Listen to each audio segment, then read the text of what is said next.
High school students in Niue are struggling to pass NCEA literacy and numeracy tests that could become compulsory by 2026.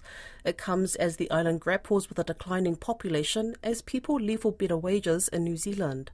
Caleb Fotheringham has more.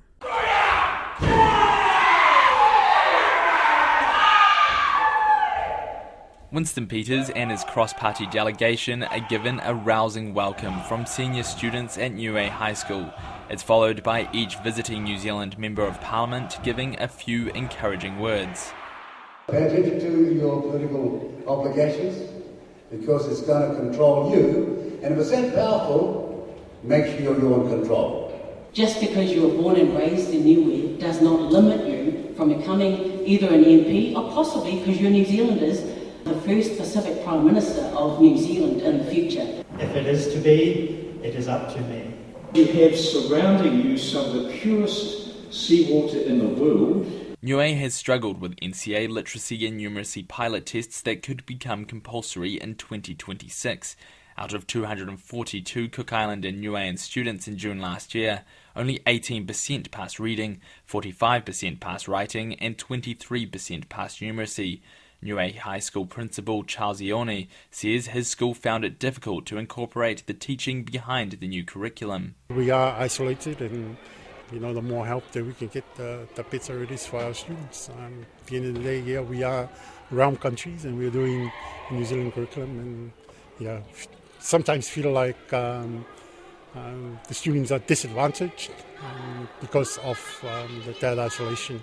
Niue has a population of around 1,600, and like other Pacific nations, it's been struggling to retain its population. Minister of Education Sonia Talangi says people leave for education and employment but never return.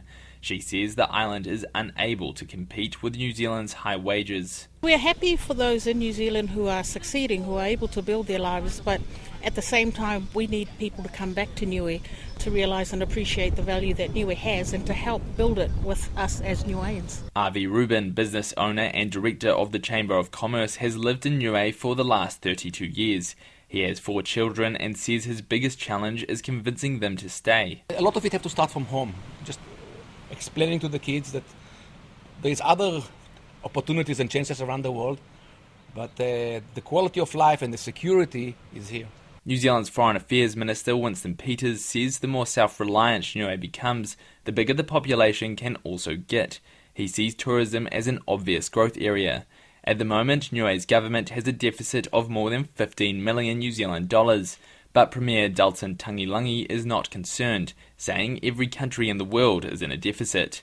Mr Tangilangi says his focus is on the environment first, not the economy. Look after the environment first, and the economy will follow that. It's simple as that. There's plenty of people there that loves to go to places where the environment's intact and how people care for the environment and the oceans, and that's exactly what we're doing. Like the Premier, Mr Rubin isn't too worried about economic growth, saying it's up to the people to decide how far they want to take it. Most of us live here because of the quality of life.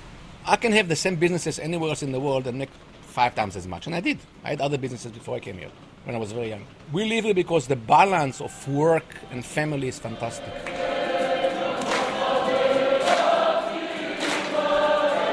Niue is celebrating 50 years of free association with New Zealand, and as the island looks ahead to the next 50 years, it will be figuring out how to strike the balance between economic growth and lifestyle.